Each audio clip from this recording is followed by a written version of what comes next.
I bought a house a few months ago and moved in last month. The previous owner was a friendly old man that could no longer live alone, so he decided to sell and move in with his daughter. Just to be clear now, apparently he had been allowing use of his driveway to his disabled neighbor lady, largely because street parking is extremely limited, and what little street parking there is pretty much instantly occupied. What I am saying is, unless you have a driveway, you end up having to park a good 5-minute walk away, and that's the best case scenario. I put disabled in quotation marks because the lady in question is just really overweight, and I am not sure if that counts as disabled. Obviously I was unaware of this, so I was surprised to see a large SUV parked in my driveway when I moved in. I ended up having to knock on several doors asking whose car it was because the movers could not stand still on the busy road too long. I figured out it was the neighbor's car, so after a good 10 minutes of knocking, an extremely angry enormous lady opened the door. I told her to move the car, and she immediately started arguing that the neighbor said it was fine. I told her he moved out. I moved in, and no, it is not fine, and to move it because the movers need to unload my stuff. She begrudgingly did. I ended up seeing her walking back half an hour later, completely wet with sweat. Now a few days later I went back to work, and lo and behold, the SUV is parked in my driveway again. I go over there again, spend 20 minutes knocking on the door before this lady opens the door, again, visibly angry. I tell her to move her car. My driveway is not public parking. She protests, saying her ankles can't take walking the distance, and claims I can easily walk. I tell her that while that might be true, it's my goddamn driveway and I want to park there myself. Again she moves her car. Again I spot her half an hour later drenched in sweat making her way home. Well, it happened again a week ago, and this time she would not open her door. I got tired of it and had her SUV towed. She of course came to my house to scream at me. I told her to get the hell off my property. A few days later I had a small fence installed with a lock on it to make sure it did not happen again. I have since been getting dirty looks from her and one other neighbor, and when I told my mom, she told me I should be nicer to people. I do feel sort of bad too. She clearly struggles with the walk after all. I had a 1967 Impala 4-door that I bought in February 2019. A couple months ago I bought my first house that had a 2.5 car garage. I moved the car in and started tearing it down for a complete restoration. I had the body in one bay and the chassis in another, plus the whole garage filled with parts. About 2 months ago my girlfriend came to live with me during this whole crisis, and the whole time has hated that car. She wants to park in the garage, but I have 2 acres of land with a lot of nice places to park under shady trees, or hell, even in the barn if it has to be inside. I tell her tough luck, it's my house and it's not like I can just throw it back together real quick. Anyways, I was out of town for a couple days on a business trip for the small local company I work for. When I got back, my girlfriend was all smiles. Making me food all the time, doing all the chores, all that. I thought maybe she just was happy to have me home, but then I realized that I didn't see her car in its usual spot. I asked her where she parked so I could make sure I mow that area and keep it clean, and she said not to worry because she parked in the garage. I asked how, and she told me to go check it out.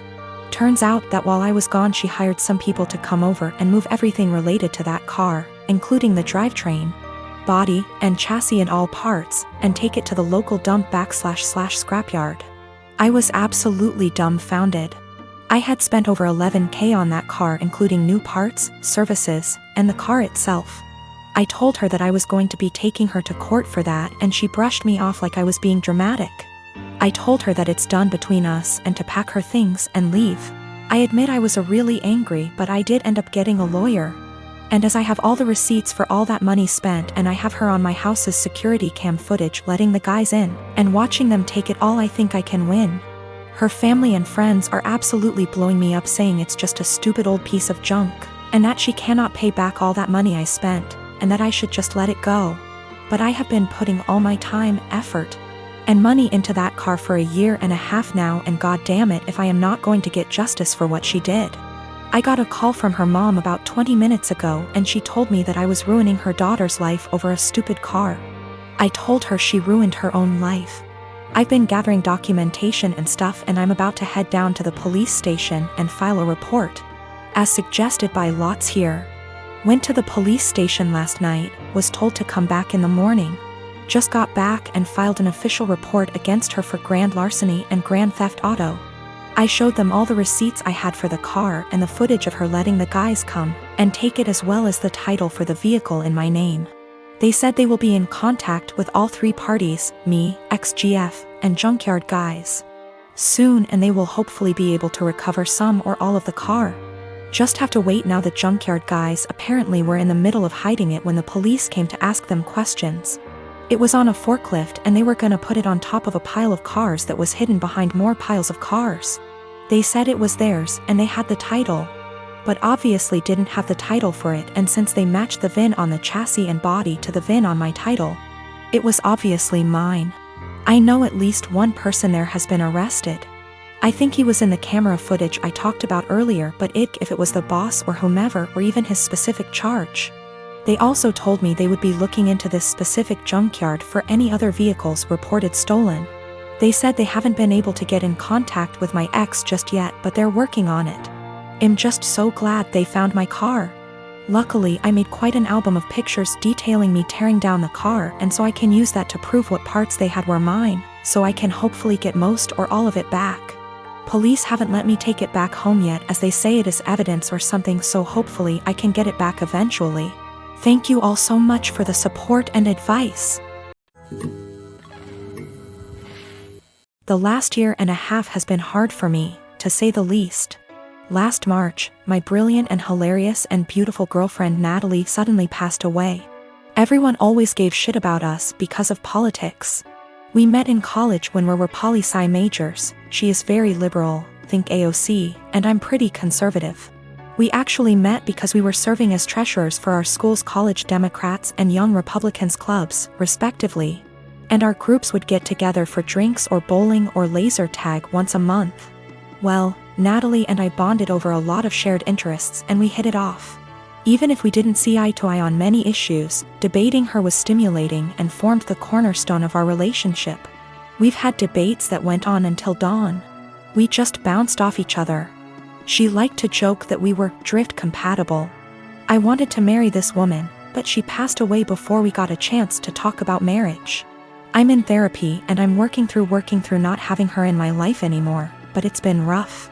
Then Rona happened and I got laid off, so I had to move back in with my parents and figure out what I am supposed to do now. My parents mean well, but they got married really young and are more conservative and religious than me. They've been trying to set me up on dates with single girls from their church since I moved back home. But I don't want to date these girls. No offense to them, but it's a small town in the American breadbasket. They don't share the same interests as me, and it feels like their only goal in life is to be a good Christian wife and produce a lot of babies. Trying to talk to them about current events is excruciating for me. The girls my parents tried to set me up with take everything they read on Facebook or hear from Fox News for face value. It makes me miss Natalie and our debates more. My parents mean well. I know they want me to find a nice girl and settle down with her, but not like this. They are nothing like Natalie and never will be. I miss her, even if my folks didn't like her ideas. But when I told them the other night that I wanted them to stop setting me up on dates with these girls, they freaked out and told me that I needed to consider settling down since I just turned 30. They're good girls from great families, I know that, and my parents like them more than they liked Natalie, but she was my one and only. I don't think it's fair for anyone when I still love her. They are even more angry at me because I told them that I just don't see myself getting married anytime soon. But like I said, Natalie was my soulmate and I just can't see myself being with anyone else but her. Yet, they are insisting that I need to find a woman and settle down and give them grandchildren. We were seriously close to talking about marriage. But around the time she died, it was more like how funny it would be if the bridal party wore blue and the groomsmen wore red, because the bride is a Democrat and the groom is a Republican / Romeo and Juliet deal. I wish we got to do that. Natalie thought it was hilarious. I am 17, female, have a child Aaliyah. She is 6 years old with my ex Jacob. He is 33 years old. He has a new girlfriend Regina. She is 27 years old. We just finalized a court order he requested after meeting her and currently have complete 50//50 custody. Regina has always been a little too involved and believes that since she trains parents to parent, she knows everything. Every time I ask Jacob for help with Aaliyah, he comes with suggestions from Regina instead of workshopping things between the two of us. She has been overstepping for years. Jacob and I are pretty much parallel parenting now and do everything separate, including birthdays and even parent-teacher conferences. He brings Regina with him to his meetings. Regina picks Aaliyah up from school every day because I don't get off work in time, and he did not want to pay for the after-school program, since he did not need it during his time. So of course he jumps at the opportunity to involve Regina. Well, I currently am trying to find a car because I lost mine, so she ends up bringing Aaliyah to my home instead of our meeting point. When she showed up with my daughter, she was being really quiet and looked sad.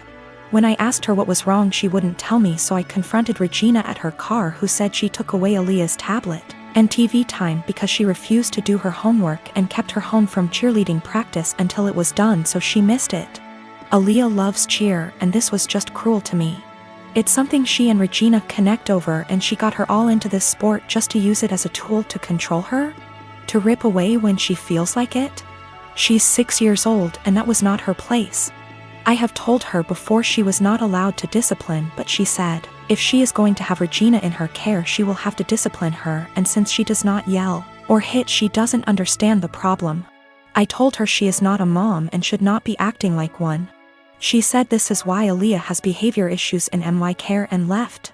I called Jacob and demanded that Aaliyah is put in the after-school program, and he refused, saying I was being ridiculous. But the parenting plan says no cruel punishments and that only the parents should lead most discipline. If he's doing what she says all the time, how is he leading? Now she is refusing to bring her to my home, and I have to Uber to the meeting point, which is costing me loads of money. Is this something I take them back to court about? Edit to add that she keeps her for a couple hours after school until I get off. That's how she had enough time to discipline her. Yes, there is a clause about meeting partners. She's been around a few years, that's not the issue. She's just too involved in parenting and has been for a while. I feel like there are certain boundaries that should be in place and certain things only parents should handle, like discipline and PT conferences, etc. She claims she kept trying to get her to do her work, but she just refused, saying she wanted to play on her tablet instead. She should have called me or her dad when this happened. Cheerleading was Regina's idea. She was a cheerleader and pushed for Aaliyah to join. Aaliyah fell in love with it, and now I feel that Regina is using that to control Aaliyah. Do what I say or no cheer. She's 6. If she kept refusing to do her homework, she should have called me to discuss a consequence. If she's alone with Aaliyah during either parent's time, she needs to discuss with both parents what the course of action should be for discipline. She is not a teacher. She is not a professional we are paying for, therefore guidelines need to be followed.